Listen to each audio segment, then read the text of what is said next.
Hey, what's up, Ron here. If you're looking at the blank page and you're struggling with the first wash, in this video I'm going to show you how to paint the perfect first wash in watercolor. Before we begin, there is a version of this sketch you can use and follow along with me, and there's a huge sale on the gallery for Christmas. We'll talk about that a little later on.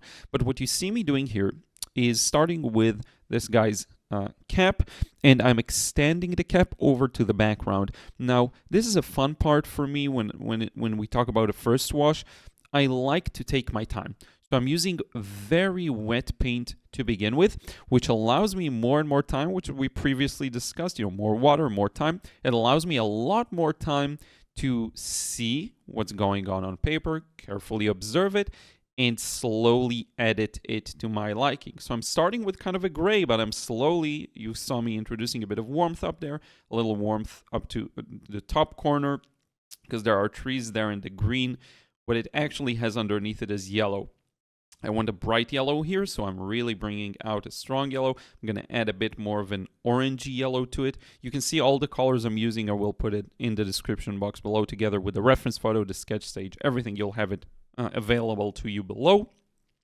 The main idea of this video is the first wash. I'm going to show you the whole process, but this is, to me, the perfect first wash. So this isn't the way to do it. It's just one way that I really enjoy, where I look at what's going on in the photo and I'm slowly taking my time. So in this example, the guy's face, we're going to go with a dark kind of orangey color. It is a little more muted if you want to have the accurate color, but I am doing a first wash where I want to show some vibrancy. I love showing the colors and let them really sink. We can take care of the muted colors later on in the more advanced stages of the painting. Right now, it's establishing shapes, establishing beauty. And a lot of people, they look at a blank page and they're a little deterred, like, how do I connect everything together? What should I start with? What details do I want to show? Even after you have a sketch, and especially if you use my own sketch or someone else's sketch rather than sketch your own. So the way I like to approach this is more water, giving myself more time, and just placing the paint where I see it. Now, I may skip some areas, I may leave some areas as highlights, but for the most part, I do cover pretty much everything. So you see her arm, next to it some gray paint. So it's the background, but also her arm and her face and all of the beautiful, vibrant colors there. And I paint them all together in one go. The technique is really secondary here. It's more about placing the color.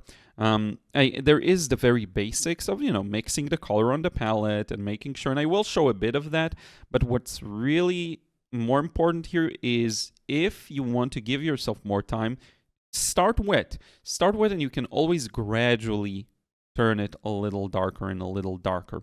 Now, I am being a little careful to negatively paint around the guy's shirt on the left. We will neutralize some of the white, neutralize it, darken it. But for now, I'm keeping it white, and as well as her sleeve, her left arm, which is to our right. This is a beautiful kind of negative shape around it. I'm going to get rid of most of the paper white. Sometimes it sticks out. It doesn't feel like a part of the harmony, especially when you're using a lot of colors all over the place. Sometimes it ends up working. In this example, most of it ends up working, not the ground though. So you will see me work on that. I am using a mix of brushes. The main one that everyone asks about is the Escoda Barocco size 16. One of my favorites, my go-tos. Here I'm moving from the blue of the shirt to the more neutral kind of black, almost a green black of the bag, or teal maybe. So I'm alternating between some Lebanson brushes, which I really, really love. Soft hair, really, really good. You can find a link to all of my tools and supplies as well. freewatercolor.com/gear. Now look at how I'm merging. Because I'm using very wet paint, I can actually merge those shapes together, so her skirt or whatever connects with the background fully, and I find that to be a great way to start. Even though the colors mix together and they blend a bit, they still maintain most of their position, so that for the next wash, you know exactly what you're going to do. You know exactly where everything is. Everything is established and ready to go. And you will see in a few moments the way I paint the second wash as well. But I do like to, you see, get rid of some of that paper white and mix it with the bag, with whatever is there. Same for the legs. I'm going with that nice, bright, muted orange there. I let the blue from the clothes just seep into that. I'm a big fan, that's my personal taste, of taking full advantage of colors, especially when it comes to things that have the same color, like skin tone.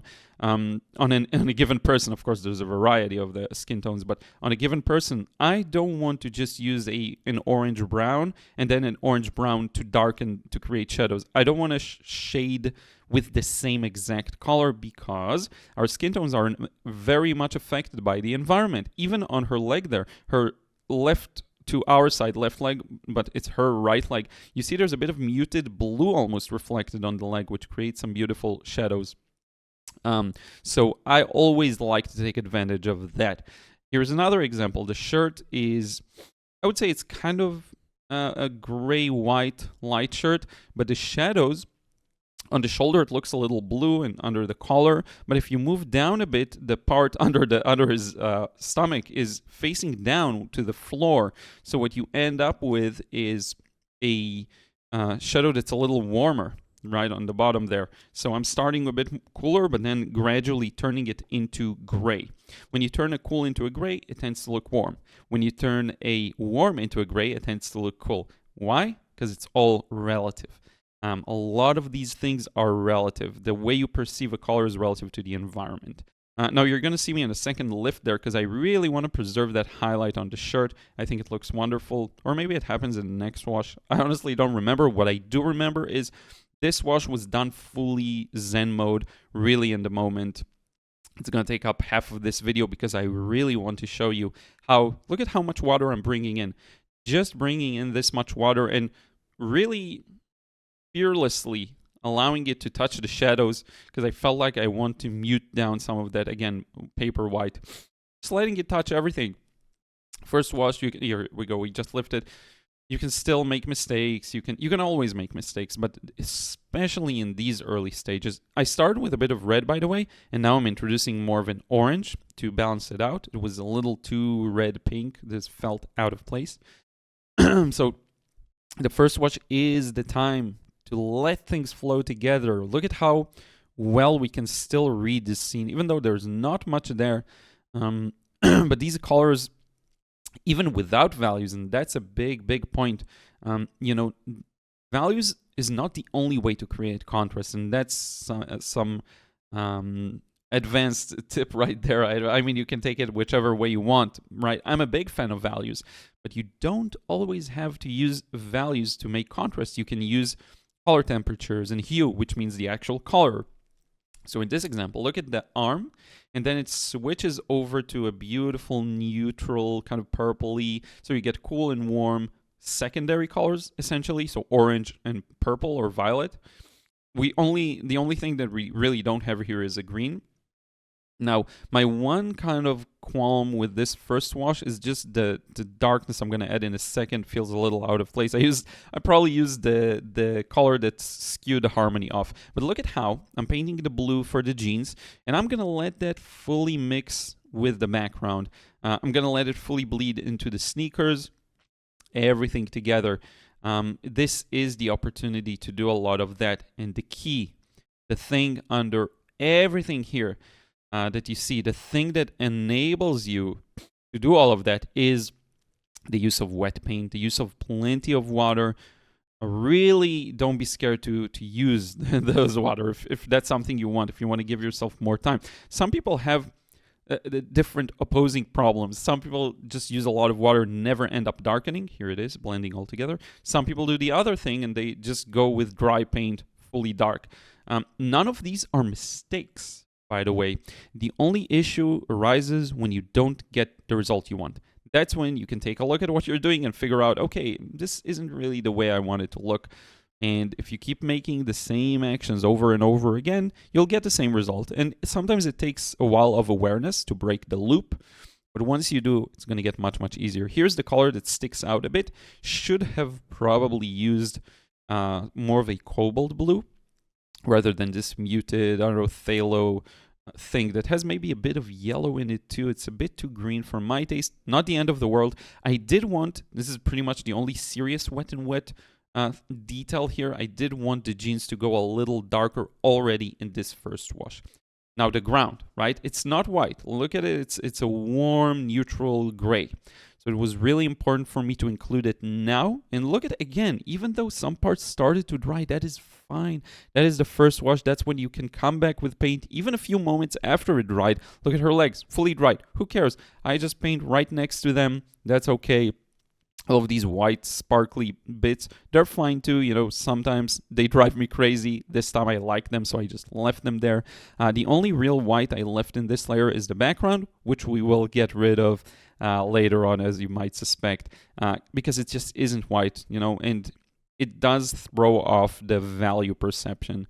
To me, in my opinion, that's something I would want to improve. And with this, we're pretty much close to wrapping up the first wash. That's the most significant one. We can move on to the second one. But before that, an ad. So as I mentioned, this video is sponsored by my own gallery. So Christmas is coming. If you know someone who would be happy to receive a painting as a gift, this is a great opportunity. I am running a 15% off site-wide for all orders. Just pick whatever you like. You get 15% off the entire order, and I did add a bunch of new paintings for what I think is good prices. So check these out. I do want to thank you so much for that. This is the thing that allows me to keep producing this free content for everyone, as well as Patreon and anyone who gets the courses. So thank you so much for that. Now let's get back to the process. So we're moving on with that second wash, starting with, once again, a lot of wetness, and that's my secret weapon here. Even though this is the second wash, we're done with the initial details, I am still starting light because that gives me more time to figure out my bearing, more time to figure out the nuances. And if you've been watching me for a while, you may catch on to the fact that sometimes I like to work the complete other way around, because there is no right or wrong way here. There's only what you feel like doing. Sometimes I feel like putting in that final value, boom, right at the beginning. Sometimes putting in a strong dark can really help with setting the values and, you know, finding your way around a painting. Again, a matter of mood, you know, personal choice, whatever you feel like it, the result you're trying to achieve. So here I am fearlessly starting with a light wash once again, and I am pushing it to be fully dark. So the last bit of paint I added is just a black color. I don't remember which one it is. Similar enough to neutral tint. Again, the colors don't matter as much. What does matter is I'm still, because I'm using very wet paint, merging a lot of areas. So the shadow on the cap goes directly with the background and directly with the darkness of the face. Now I know this looks quite dark, but it's going to dry lighter, and it's actually the right amount of darkness. You'll see. Now I did end up pushing the colors to be more saturated. I don't know why. I really wanted to show that orange versus blue, which ended up, because everything here is pretty much more muted in the reference photo. The face, especially the skin tones, I really pushed them to be colorful. I'm adding in a bit of wet and wet darkness to make the most out of the area. Then I'm adding that shadow. And notice, again, I let that shadow mix with the background too, even though the background started drying. See, here's the thing with watercolor. You can't really make a mistake. It all depends on what you're doing. The word mistake itself, I don't think really means much. It's more of, did you steer away from your vision? None of these are mistakes. Any two colors that blend together in a way that wasn't intended, maybe that's a mistake. But whatever you intended to create and whatever you made in the moment is perfect.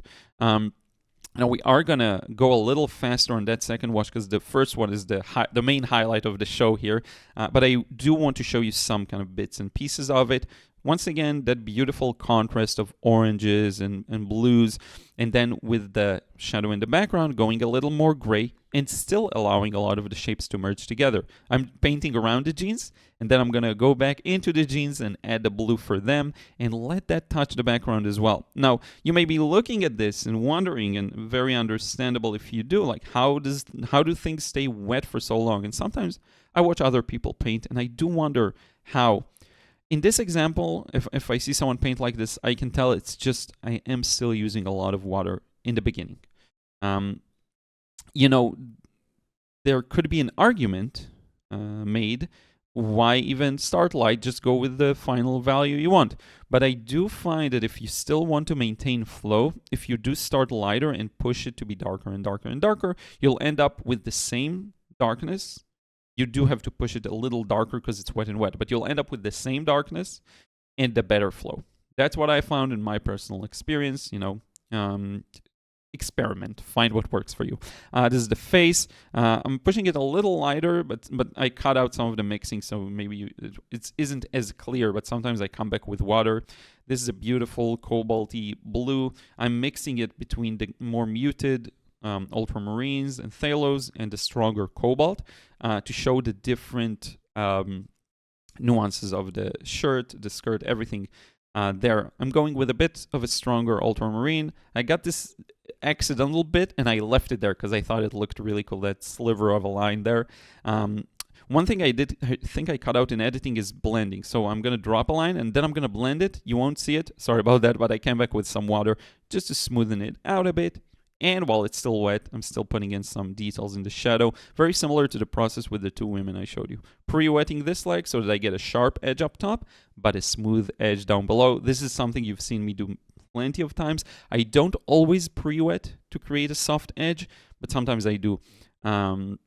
Sometimes I use other means. Again, the technique is not the thing that carries this painting. My mind is blank. There's no plan really. There's no thinking about the mechanic side of what I'm doing. I am just painting it the way I see it.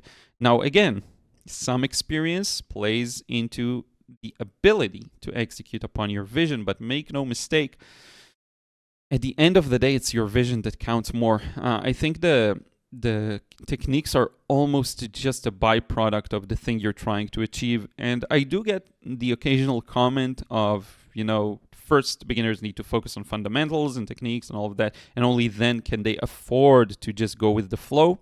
I get where it's coming from. I don't fully agree. I think it's not as linear as presented. First, you practice techniques and basics, and then you paint. I would argue the times I learned the most is when I just paint, and that is relevant to the moment I started painting 7 or 8 odd years ago. 9 years ago. Every time I would practice, just focus on practice, it was inferior to me painting. Doing just the painting, the action of painting, was the thing that taught me the most valuable techniques, the most valuable discoveries in how to execute on my vision. So I would say it's not a linear process. It's more about painting. It's more about freedom. The thing that keeps most people stuck is that feeling they don't have freedom. And they actually do. Look at this beautiful contrast with the yellow and the muted grayish blue. I love that. I live for those contrasts.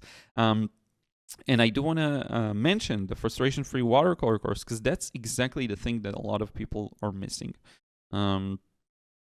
It's that, it's not a technique gap. It's not a technique gap because if you had that sense of freedom, you'd discover all of the techniques on your own. Just like a person with a strong foundation in mathematics and physics can recreate the formulas. They don't have to rely on a pre-existing formula.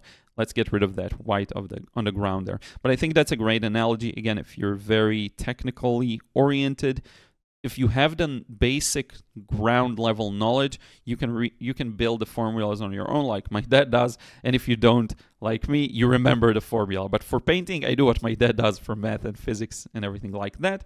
And I am able to recreate the formula just based on this is what I'm trying to achieve. I'm adding a bit of opaque paint here. This is designer's gouache. You can see everything below. Designer's gouache and phthalo blue mixed together to create this beautiful opaque blue. And under these highlights, in some strategic spots, I'm going to add a few shadows. And these shadows are really going to bring out the shape of the cloth, because there's a lot of nuance there that I kind of skipped for the sake of being a little loose and free.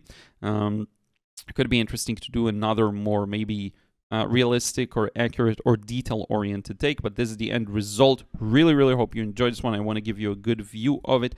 I want to take this opportunity again to thank, huge thanks to everyone who supports me over on Patreon. You allow me to create tons of, and more, hopefully with time, as I get back to routine, free content. And I do want to And if you want to get credits at the end of the videos, please check that out. And I do want to remind you, I am running a site-wide Christmas sale on everything in the gallery, and I have added a bunch of new artworks there. So be sure to check that out. Christmas is coming, great time. And if you know someone who will be happy to receive a painting as a gift, or if you want to receive a painting yourself as a gift, feel free to do that as well. Anyway, take care. I will see you in the next vid. Till next time.